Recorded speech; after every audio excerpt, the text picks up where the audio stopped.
President Donald Trump of the United States, U.S. has announced plans to meet one-on-one with the President of China, Xi Jinping at Asia-Pacific Economic Cooperation, APEC meeting coming this November in South Korea, and according to President Trump, he had a phone call with President Xi to also pay a state visit to China early next year to discuss and find a possible solution to end Russia-Ukraine war, and the U.S. issue with the Chinese-owned social networking company, TikTok, that may face complete ban in the United States if agreement is not reached on December 16, 2025. That aside, the United States government is currently being considered as a pseudo-practitioner of free trade and free speech, and freedom of association. Some observers accused U.S. government of monopoly in the technology industry, that it wants to remain superior in the social networking business. Hence the U.S. government is demanding to own and control TikTok, trying to use all manners of manipulative and deceptive ways to force ByteDance to sell TikTok to Oracle and Silver Lake, among others, because of China government alleged control of TikTok algorithm and also allegedly having access to the data of US users. Interesting as it may be,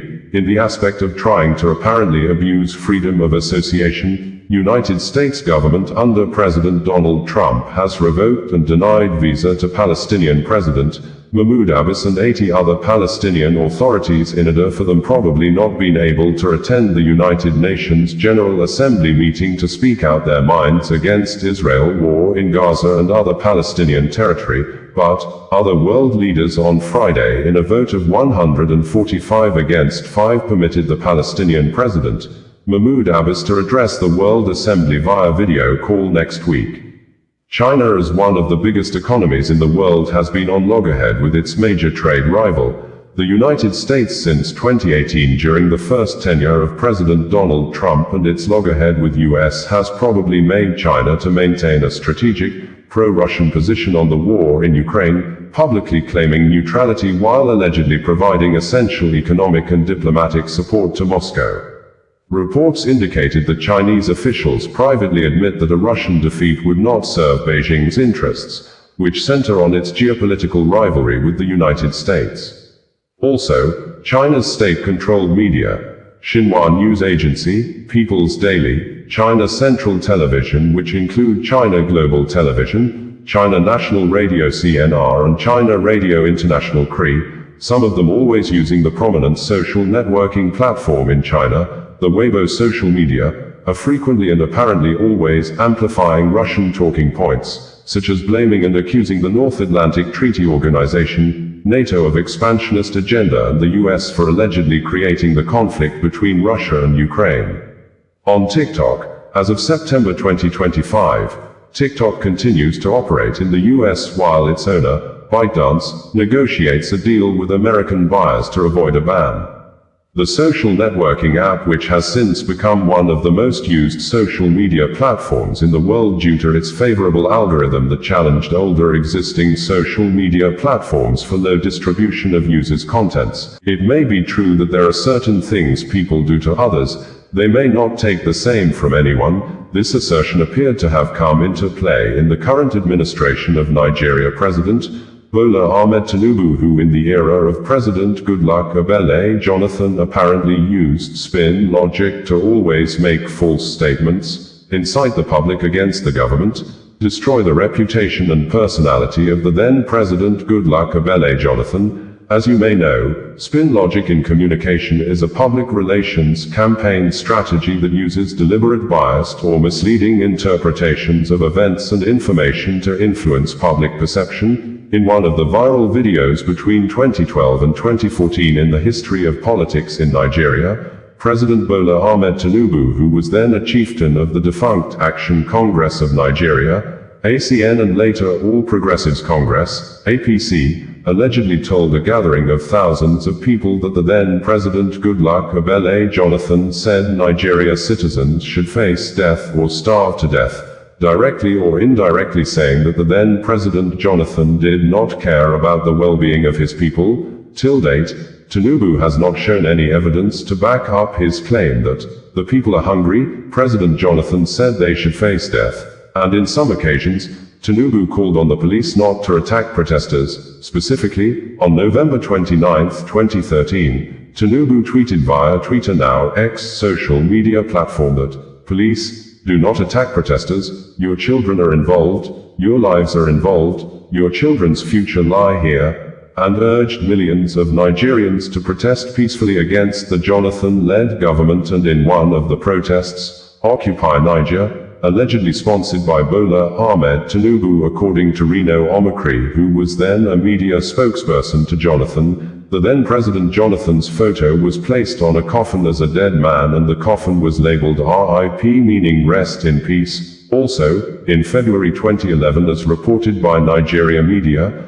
Tinubu described the then President Goodluck Jonathan as a drunkard sinking fisherman, a word that appears to falsely describe the then President Jonathan as a man that always take too much of alcohol to the extent of losing control of his behavior. But, under the same Tinubu, who is now the President of Nigeria, the State Security Service, SSS, also known as the Department of State Service, DSS, has filed a court case against Facebook and X social media companies over a post published separately on August 25 and 26, 2025 by a well-known human rights activist and anti-government critic, Omoyele Sowore, and his online media, Sowore reporters. And in the 5-count charges, the DSS accused Omoyele Sowore of making defamatory or false statements against the person of President Bola Ahmed Tinubu for describing the president as a criminal after the president allegedly said there is no more corruption in Nigeria.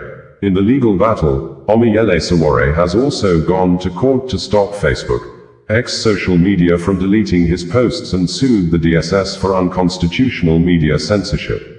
The DSS in the suit marked FHC, ABJ, CR, as people of Nepal in South Asia country took to the streets in an unprecedented manner to protest an end to corruption and bad leadership in the country during the week after a short-lived ban on social media by the Nepalese government.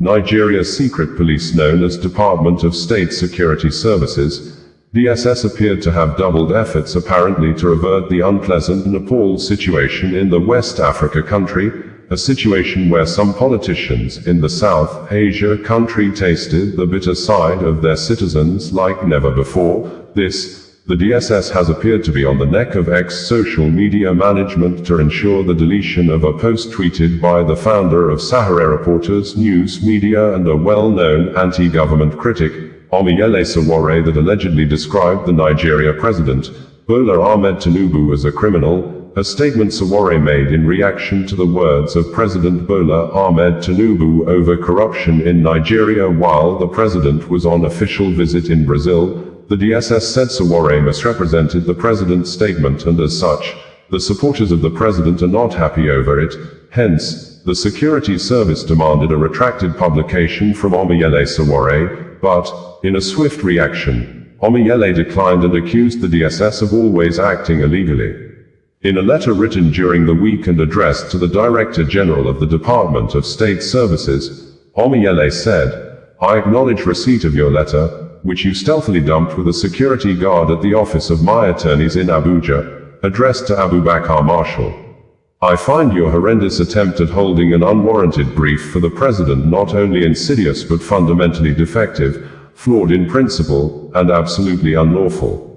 The State Security Service was not created as a security institution. The SSS, now self-styled as the DSS, began as the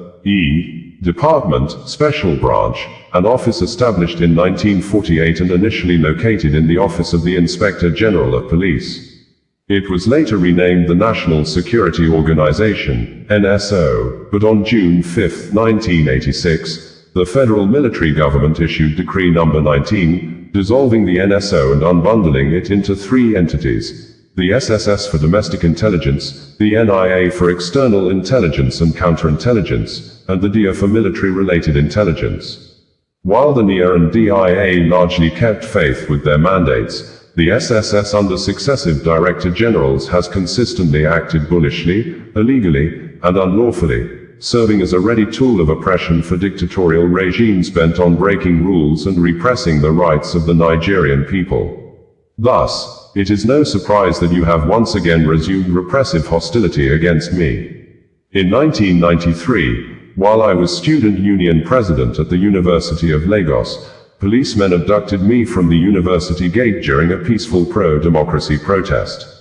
I was taken to your Lagos office after being driven around with my head tucked under a seat. From Awolowo Way in Ikoyi, I was detained unlawfully for weeks at the notorious Inter-Center near Ikoyi Cemetery.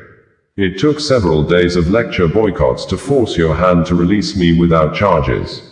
Again, in January and June. Sowore, bringing you the news in a more digital way.